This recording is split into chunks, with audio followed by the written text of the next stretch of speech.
Students, आज के studio lecture में हम जस्टिफिकेशन क्वेश्चन नंबर 6 जो जस्टिफाई द स्टेटमेंट है, हम जस्टिफिकेशन कवर अप करेंगे, जस्टिफाई करेंगे स्टेटमेंट्स को जो आपके चैप्टर नंबर 3 की एक्सरसाइज में दिया हुआ है।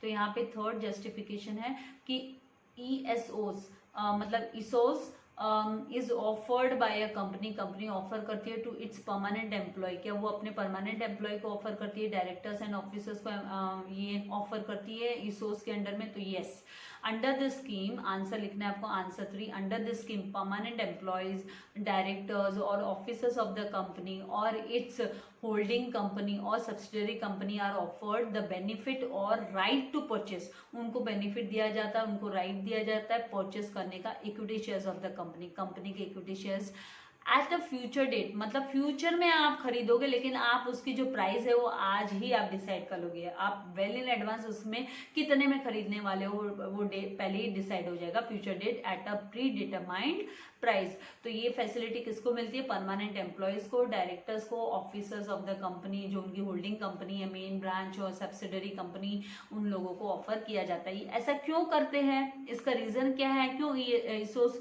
हाँ, कैपिटल तो रेस करना है, ये लोग पेमेंट भी करेंगे, less than market price value पे मिलने वाला है इन लोगों को।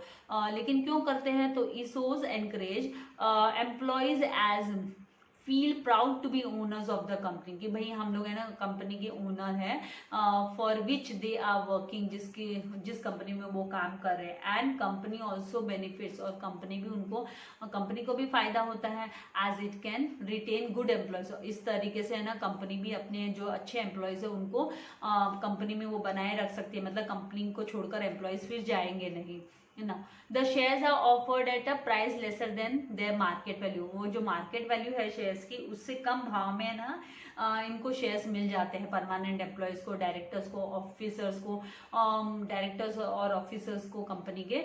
क्यों? क्योंकि ये ISOs के तहत जो अंडर द स्कीम, इस स्कीम के अंडर में इन लोगों को मिलते हैं। ऐसा नहीं है कि भाई इनको ना तो राइट इश्यू मिलता है, ना इनको बोनस शेयर्स मिलते हैं। ये शेयर्स इनको परचेस करने होते हैं, और ये शेयर्स इनको परचेस मतलब इनको फायदा क्या है, खाली कि इनको कम भाव में मिलते हैं, कम भाव में मिलते हैं। और यहाँ पे क्या होता है कि ये जो ISOs है मतलब employee stock option scheme, employee stock option scheme बोला जाता है इसको, इसका फुल फॉर्म है एम्प्लॉय स्टॉक ऑप्शन स्कीम। ये स्कीम के तहत इनको मिलता है, which they are working for, which they are working, and company also benefits as it can retain good employees. Then the shares are offered at a price lesser than their market value, market value से कम में offer किए जाते हैं, इन सब लोगों को कम price में देती है, भाव में देती है। There is a minimum vesting period for of 1 year, मतलब उनको है ना 1 साल का समय दिया जाता है, भाई उनको होल्ड करके रखे जाते हैं। भाई 1 साल का पीरियड दिया है, मिनिमम 1 साल का दिया है। लॉकिंग पीरियड मतलब इसका है वो भी 1 ईयर का होता है। तो 1 साल के अंदर है ना क्या है, आपको डिसाइड कर लेना भाई लेना है कि नहीं लेना है ना। Usually company will specify, usually ना कंपनी स्पेसिफाई करती है लॉकिंग पीरियड। लॉकिंग पीरियड क्या होता है? That is period during which employee can not sell their shares. इस पीरियड में ना जो एम्प्लॉय जिसने ISOs के तहत जिन्होंने शेयर्स खरीदे, तो वो है ना उसको बेच नहीं सकते दूसरे को। तो lock in period, minimum lock in period 1 year का होता है between guarantee of option and wasting. तो जब सेल कर दिए जाते हैं और इन्होंने जो होल्ड पीरियड रखा है उसके बीच मिनिमम 1 साल का यहाँ पे इनको क्या दिया जाता है, लॉक इन पीरियड दिया जाता है। Now shares issued under this scheme, इस स्कीम के अंडर, ISOs स्कीम के अंदर, ISOs मतलब एम्प्लॉय स्टॉक ऑप्शन स्कीम के अंदर में जो शेयर्स अंडर दिस स्कीम क्या होता है, does not enjoy any dividend. इसके तहत इनको कोई डिविडेंड नहीं रिसीव होता है, ना ही कोई वोटिंग राइट रिसीव होता है till the employees buys the share. जब तक वो बाय नहीं करते, मतलब उन्होंने होल्ड ऑन करके रखा है, वेस्टिंग पीरियड मतलब होल्ड ऑन करके रखा है, लेकिन उन्होंने खरीदा नहीं है। तो जब तक आपने बाय नहीं किया है, आपने उसका पेमेंट नहीं किया है, तो आपको कोई भी डिविडेंड या कोई भी आपको है ना वोटिंग राइट एंजॉय करने मिलने वाला नहीं है। नाउ एम्प्लॉयज, नेक्स्ट कहाँ गया, हाँ, employee can not transfer his option का, एम्प्लॉय अपना है ना जो ये जो ईसोस के तहत उनको जो ऑप्शन मिल रहा है कि भाई आपको खरीदना आप कर लो, ना तो वो किसी दूसरे बंदे को ट्रांसफर कर सकते हैं और ना ही nor can not be pledge, ना ही वो है ना उसे गिरवी या मोर्गेज रख सकते हैं अपने शेयर्स को जो उनको इशू होते हैं अंडर ईसोस के तहत जो शेयर्स उनको मिलते हैं, वो ना तो वो किसी को ट्रांसफर कर सकते हैं और ना ही वो उन्हें क्या कर सकते हैं, गिरवी भी नहीं रख सकते हैं वो। Hence ESOS is offered by a company, इसीलिए हम बोल सकते हैं कि ईसोस किसे ऑफर होते हैं, तो कंपनी के एम्प्लॉयज को दिए जाते हैं, डायरेक्टर्स को और ऑफिसर्स को रिसीव होते हैं। तो ESOS are has ESOS is offered by a company to its employees, directors and officers. तो इस तरीके से आपको इसका आंसर लिखना होगा। आई होप आपको कॉन्सेप्ट्स क्लियर हो रहे हैं। तो मैं मैक्सिमम आपको एक्सरसाइज के थ्रू ही एक्सप्लेनेशन दे रही हूँ क्योंकि एसपीएन ओसी काफ़ी लेंदी हो जा रहा है, क्योंकि मुझे क्या है अकाउंट्स भी आप लोगों का कंप्लीट कराना है, तो और स्टूडेंट्स की है ना बार बार मिस एक्सरसाइज अभी आप बिलीव नहीं करोगे कि कमेंट बॉक्स में तो कहाँ कहाँ उन्होंने मतलब सारे चैप्टर्स के ये दे दो, एक्सरसाइज दे दो, तो अभी मुझे भी तो उतना समय लगता है ना, टाइम देना पड़ता है ये सब चीज़ों के लिए, एकदम से तो रेडी नहीं हो जाता है, सारे नोट्स प्रिपेयर करने पड़ते हैं भाई। नाउ नेक्स्ट आपके सिलेबस के अकॉर्डिंग जाना है ना। फोर्थ यहाँ पे जो है जस्टिफाई करना है आपको कि company has to fulfil general principles fulfil करने हैं कंपनी को, रूल्स जो है वो अलॉटमेंट को लेके, अलॉटमेंट ऑफ शेयर्स को लेके उन्हें फुलफिल करने होते हैं, उनको कवर अप करने होते हैं। तो यहाँ पर हम सबसे पहले जब हम लिखेंगे यहाँ पे, तो हम किसके बारे में लिखेंगे, तो यहाँ पे हमको लिखना है कि कंपनी अलॉटमेंट मतलब क्या, तो every company issuing shares has to comply with the provisions of the Companies Act, उनको provisions of Companies Act fulfil करना होता है, 2013 के तहत काम करना होता है with regard to allotment of shares, allotment को लेकर, शेयर्स अलॉटमेंट को लेकर। Now company has to follow the following, उनको फॉलो करने पड़ते हैं following general principles for allotment of shares. तो उसमें से सबसे पहला द बोर्ड ऑफ डायरेक्टर्स, जो बोर्ड ऑफ डायरेक्टर्स है और द अलॉटमेंट कमिटी, या तो बोर्ड ऑफ डायरेक्टर्स नहीं तो अलॉटमेंट कमिटी सेटअप होती है इनके लिए, by the board has the authority, उनको अथॉरिटी होती है to allot shares, shares allot करने की अथॉरिटी होती है। Now a company can allot, allot मतलब डिस्ट्रीब्यूट करना, जिन जिन ने एप्लीकेशन दी है उनको किन किन को शेयर्स मिलने वाले हैं।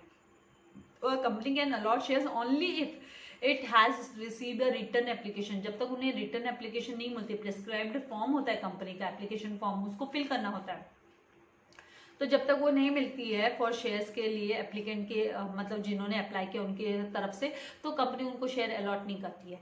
एज पर द एक्ट के तहत 2013 कंपनीज एक्ट के तहत the allotment shall be done with in 60 days of receipt. एक बार आपको रिसिप्ट मिल गई, एप्लीकेशन रिसीव हो गई, तो 60 दिन के अंदर आपको एप्लीकेशन मनी रिसीव हो गई, not only application money receive हो गई, तो 60 दिन के अंदर है ना शेयर्स का अलॉटमेंट देना पड़ता है।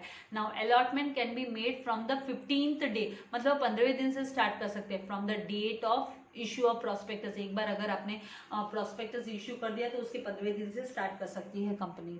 Now share should be allotted, share किस किस को अलॉट होंगे, तो shares should be allotted on the same terms, है ना, उनके लिए जो कंडीशंस रहती है वो एक जैसी होगी, यूनिफॉर्म टर्म्स होंगी, सेम कंडीशंस होगी as stated in the prospectus, जो प्रोस्पेक्टस में दिए, एप्लीकेशन फॉर्म में दिए, वो ही हिसाब से ना अलॉटमेंट होगा। No change in the terms of allotment और new conditions can be added, नई कंडीशंस भी ऐड नहीं करेंगे और ना ही कोई है ना नए टर्म्स यहाँ पे ऐड होने वाले हैं at the time of allotment. जो पहले से दिया हुआ है प्रोस्पेक्टस में एंड एप्लीकेशन फॉर्म में, उसी के हिसाब से अलॉटमेंट होगा।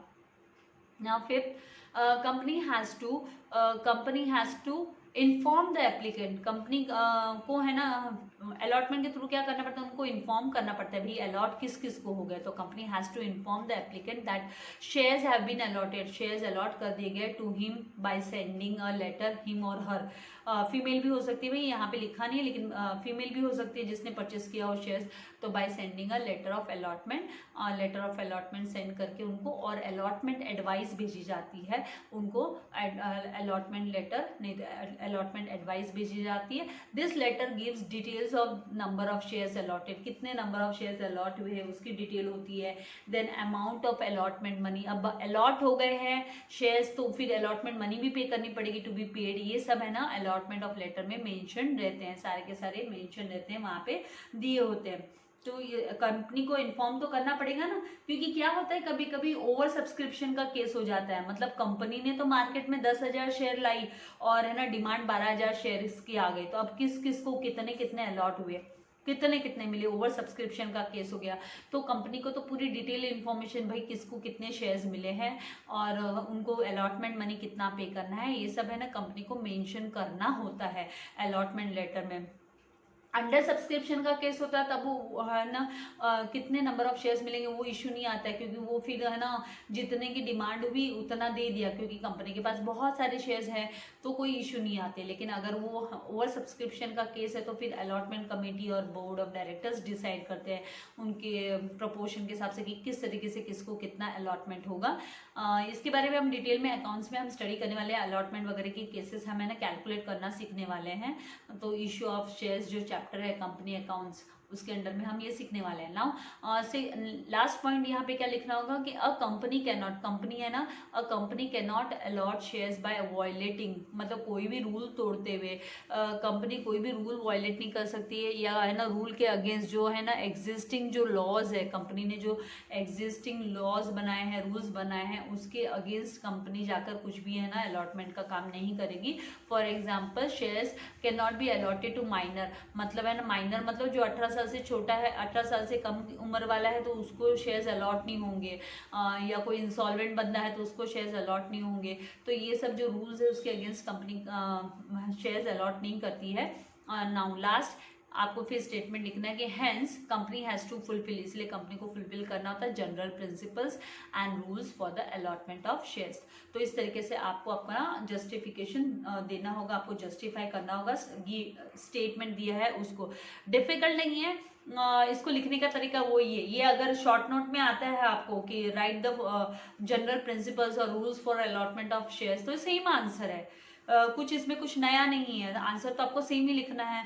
खाली आपको क्या होता है जस्टिफिकेशन है तो लास्ट में हैंस करके हम एक अपना कि हाँ भाई ये प्रूव हो गया कि हाँ ये रूल्स फॉलो करने होते हैं, तो इस तरीके से हम लिखते हैं, बाकी कुछ नहीं।